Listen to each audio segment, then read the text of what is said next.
Am çavên me terin Em li seraxeke zengînin Eger axa me ne zengin bejî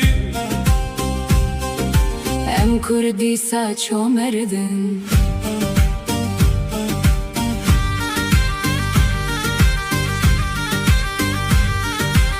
Axa me dewlemende türem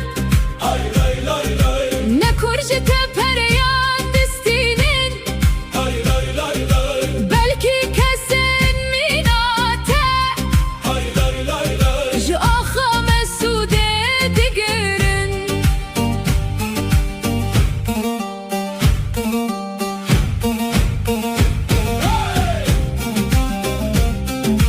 Terol ve guherand Ji ber ku dinya daristan e Uzagon li gorî destê zordaran Tê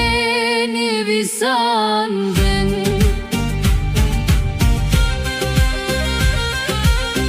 Hay hay hay hay Hay hay hay hay